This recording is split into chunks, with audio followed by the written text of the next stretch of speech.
Hey everyone, welcome back. So today I got 3 reports to go over, and 2 of them actually came from the community. So I want to thank everyone for sending it over to me. The first story looks at the impact of Canadians who are traveling south or even just doing layovers in the United States. I've talked about this a few times before, but this one has a few updates worth going over, and we'll hear exactly what City TV News has to say about it. The second report comes from a panel discussion from TVO, where they debated on whether Canadian snowbirds should be heading south for the winter. I can't show the clip myself because I'll end up getting a copyright strike, but I do want to talk about it a little bit. And lastly, we have a CBC radio update on how Canadians are impacting border town economies in the US. So stick around for that one because I think the results of their data is probably going to make you smile, because it did for me. Today's backdrop comes from David, who sent in this photo from North Cape, Prince Edward Island. We really do have some amazing coastlines, and being by the water is something I'm definitely going to miss. Thanks for sending this in, David. And before I get started, just a quick update. The GTL cats are finally home with their parents. I think they're still a little jet lagged. Their sleep schedule is pretty much all over the place, but they're settling in and doing great. All right, let's get into the first video. While Canada's airports haven't seen major impacts yet, the ripple effect from the U.S. air traffic slowdown could soon be felt north of the border. Sheena Rustigi arrived at Toronto Pearson International Airport today, only to learn her flight to New York was delayed 2 hours because of the U.S. shutdown. And with a connection to India ahead, she's worried the delay could throw her whole trip off schedule. The next leg is so overbooked, so we don't know what's going to happen. So, the airlines think that they're going to put us up in a hotel or anything if it gets delayed. But it's chaos. I've said this before in plenty of my videos. If you're going to do a layover in the United States, you are going to be affected. Now, by the time this video goes up, the government shutdown might be over. But even if it is, it's still going to take days, maybe even weeks or more, for things to actually get back to normal. When my flight to Malaysia was booked, there was a few options that had me connecting through the US. One of them was a stopover in San Francisco before heading to Asia. I firmly and loudly declined that option. Instead, chose a flight that would have a layover in Hong Kong, just to completely avoid the chaos happening in the United States. I did not want to end up in the same situation as the woman in this report. The Federal Aviation Administration in the U.S. has announced capacity reductions at several major airports because of staffing shortages. That means fewer flights can take off and land, which could impact Canadian passengers. If you're connecting through Chicago, Atlanta, New York, there's a very good chance if you're connecting from one of those big hub airports in the United States to go to another flight within the US, you're going to have a very good chance that you're going to have either a delay or a significant or a cancellation. Also, the time it takes to get through security is going to be increased dramatically. Passengers at Pearson told us they're already feeling the impact. I didn't know about it until yesterday, actually, and at this point I'm just going to go with it, and if it gets canceled, then I'll have to look at alternatives. Okay, that last guy. If he didn't know about the government shutdown, the TSA delays, or the flight cancellations that are happening right now, he's the definition of living under a rock. It has been delayed today, yes. It's been delayed for 2 hours right now, and I have a connected flight from there. So I'm kind of running back inside to talk to someone to see if they can get me an earlier flight. So far, Air Canada says it's maintaining its schedule, but it has introduced flexible rebooking options for passengers connecting through affected U.S. airports. WestJet also says its operations remain unaffected, but the airline is closely monitoring the situation. And Porter Airlines says it's managing the disruptions and is offering flexibility complimentary moves for customers. So I've read that international flights in the US seem to be doing a little bit better than domestic, but that doesn't mean you're in the clear, as these passengers are clearly showing you. But hey, they chose to book a layover in the middle of the shit show. It's not like they didn't have any warning, right? If you can make it nonstop to your destination rather than connecting anywhere, if you're going to Denver, don't go to Chicago and then connect to Denver. Get on a flight that's a nonstop flight. The odds of you being able to make your destination on a nonstop flight are much higher. So for now, Canadian flights are running as scheduled, but experts say there's always a chance your plans could change with little notice. The advice is to stay flexible, stay informed, and have a backup plan in place. At this point, I should probably be a news reporter instead of some random guy with a YouTube channel. I was saying this all along the moment the US government shutdown started. Anyways, long story short, don't be like those passengers. If you can, book a direct flight or choose a stopover in another country instead and save yourself the headache. All right, let's move on to the next report, which I can't actually play for you because it will trigger a copyright strike. And it's also over an hour long, so you're probably better off watching it yourself. I'll leave a link in the description below. So what you're seeing in the screenshot is a panel discussion done by TVO. The question they asked the audience was basically something along the lines of, should snowbirds not go to the United States? And you can see, there's an overwhelming number of people, mostly seniors, who all raised their hand. I wanted to share this with you because it shows that it's not just us in this community who feel this way. Sure, there were a few hands that stayed down, and if you watch the video, you'll see some people actually raising their hands against that idea. But my point is, many Canadians feel exactly the same way we do. This panel featured two guests with very different perspectives. Peter Sherman, who I believe is a former Conservative MP, whose views I don't agree with, and Laura Babcock, the host of The O Show. It's an interesting debate to watch. And personally, I agree with Laura on all of her points. Peter, not so much. But when you do get to check it out, pay attention to the audience reaction. You'll notice the clear majority are clearly siding with Laura. Now, on a bit of a funny note, TVO actually reached out to me back in early October. They said they were interested in having me on one of their programs to talk about snowbirds and buy Canadian products. Maybe it was for this panel, who knows? One of the staff members even asked me, why don't I appear on camera? She said the channel has great engagement, so why not show my face?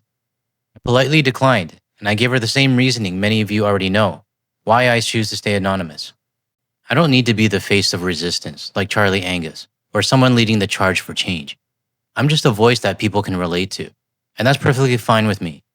I've had people email me demanding me that I go on camera, without really thinking about what kind of repercussions that could have. Because if I ever need to go to the United States in an emergency, and I mean real emergency, like a friend or family member with a medical issue, that would be the only reason I would cross the border. And if my face is out there, it would only cause problems for me at the CBP desk. My haters like to call me paranoid. I call it being cautious and taking a few preventative measures. Anyways, check out the TVO panel discussion when you get a chance. It's an interesting debate, and I'd love to hear what you think about Peter's stance in particular. All right, moving on. The last report comes from CBC Radio, and it highlights the impact that we are having on the border states right now. Let's take a look. Catherine Mero is a reporter with Radio-Canada, and she has been looking into this, and she's in studio with her report. Good morning. Good morning, Marcy. So first, tell us a bit more about that number, 30% fewer trips further south. Yes, this is for Canadians. So this is between August 2024 and 2025. There was a decrease of travelers to the U.S. from Canada, and this comes from StatsCan. And there's another thing that's quite interesting in terms of movements across the border. One thing that's only happened 3 times in the last 20 years is that the number of Americans traveling to Canada was higher this year than the number of Canadians going south. Now, we already knew this because I'm pretty sure it was announced back in August that the travel trend had reversed. But to me, it's pretty significant. Our population compared to the US is tiny. And for as long as I can remember, there have always been more Canadians visiting the United States than the other way around. And now it's flipped. And that tells me there's a huge number of Canadians who decided that they're done with the US. I consider that a huge win. I'm going to fast forward a bit since we're getting close to the 10-minute mark in this video. But as always, I'll leave a link in the description if you want to check it out yourself. And I really looked at the data from the Pembina border crossing, and we were talking about summer vacation. So if you compare August for every year from 96 to 2025, there's really a drop in 2025. For instance, the highest number of travelers that were passengers on personal vehicles the maximum was in 2012. And this was 125,000 people that crossed the border. Okay. In 2025... Vehicles or people? People. People, okay. And this year it was 52,000. Okay. Yeah, so it's quite the drop. So it's a drop of over 40%. And it's even more interesting when you think about the fact that between 2012 and 2025, Winnipeg's population has grown by about 150,000 people. Many Canadians were heartbroken, when this 51st state rhetoric started being not just mentioned, but repeated over and over again. And I think the average Canadian, really feels disappointed, but also angry. Like, the threat of annexation, that's not a joking matter, because countries are under the threat of annexation right now and have been in the past. And so, it's deeply offensive. Hey, I'm the average Canadian, and I can confirm I'm disappointed, I'm angry, and I find what Trump and his 77 million followers and his entire administration are doing is also deeply offensive. If you agree with me, drop a comment below and let the community know what you think about all of this. And if you're not subscribed yet, but you're enjoying this video so far, hit that subscribe button. It really does help the channel grow and get this message out to more people. So you spoke, as I alluded to some Winnipeggers who about traveling to the U.S. What did they share with you about how they're thinking about going or not? So it was unanimous. No one was traveling to the U.S. And the one thing, it's always fun as a journalist to be surprised by what people will tell you. Mm-hmm. And I was expecting because I would ask them why they were choosing not to go to the U.S. And I was expecting something like a bit more of a militant stance of I don't want to encourage Trump, etc. And what came up was really the sentiment of fear in all the answers. So we can listen to a few people I met on Monday in St. Boniface. They speak English, I swear. So here we go. Listen to those. I don't agree with everything that's going on there, but also just exchange. Like, it's more expensive than shopping in Canada now, so. I feel safer being in Canada than being in the United States right now. Mainly because of the laws that are in the US, guns, all of the crimes that happen right now. I'm not interested in this, in this moment to travel to US. I'm like, it scares me a lot. This is because of the politics there. It's really scary because me as a minority, I feel like I can be arrested anytime and then disappear. All valid reasons from our fellow citizens. Though the exchange rate part, I'm not completely in agreement on that one.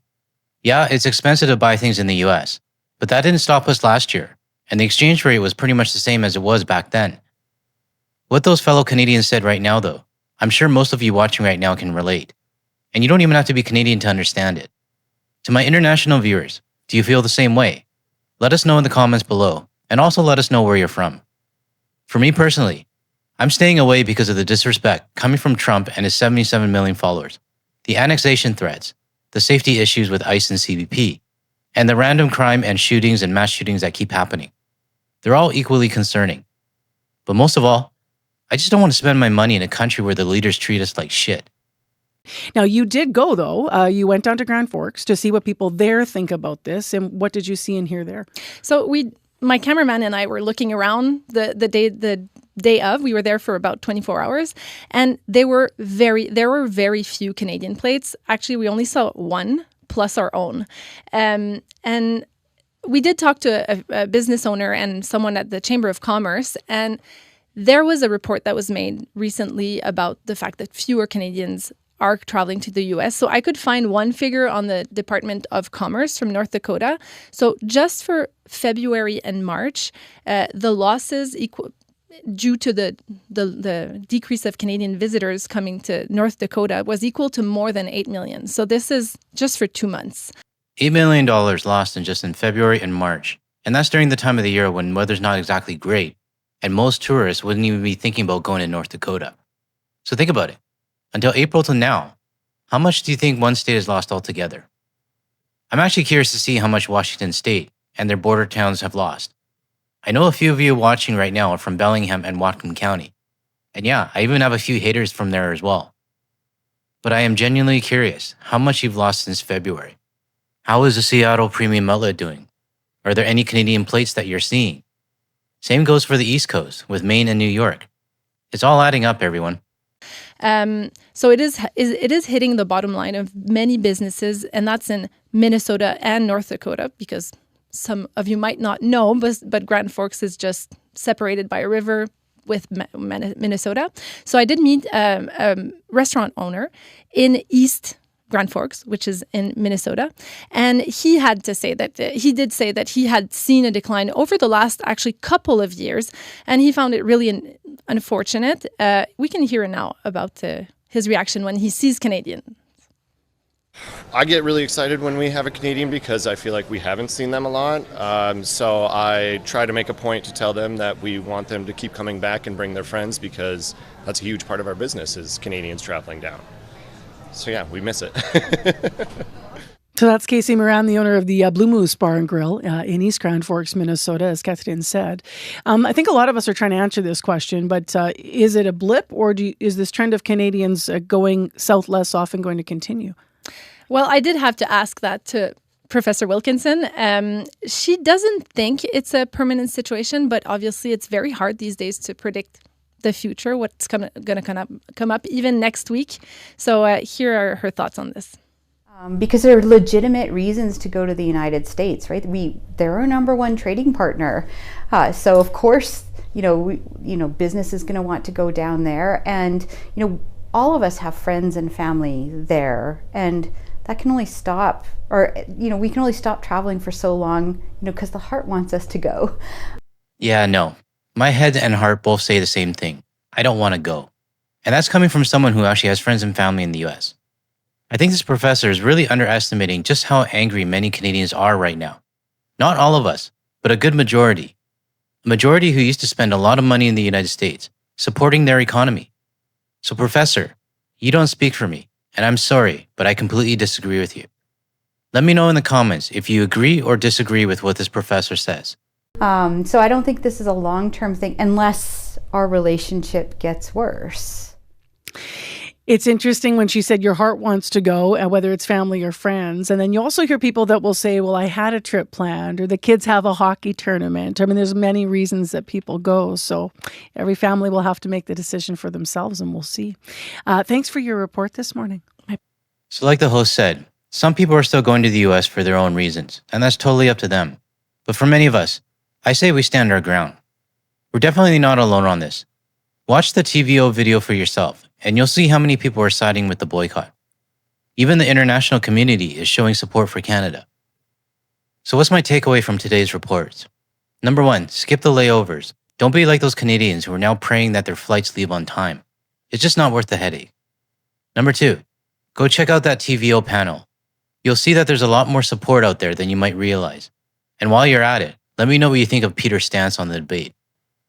And lastly, this whole topic might not be in the headlines right now, because in reality, the US has plenty of other problems to deal with, like the shutdown, higher groceries, ICE, mass shootings, and the list goes on. But make no mistake, our boycott is still working. Just because it's not in the news every week doesn't mean it's not making an impact. And I'll keep reminding everyone why staying firm on this really matters. If you found this video helpful, hit the like and subscribe button to help get this message out to more people, and share it with your friends as well. And if you're still here and you want to check out more of my other videos, check out the ones that are popping up on your screen right now. Thanks for watching, and I'll see you in the next one.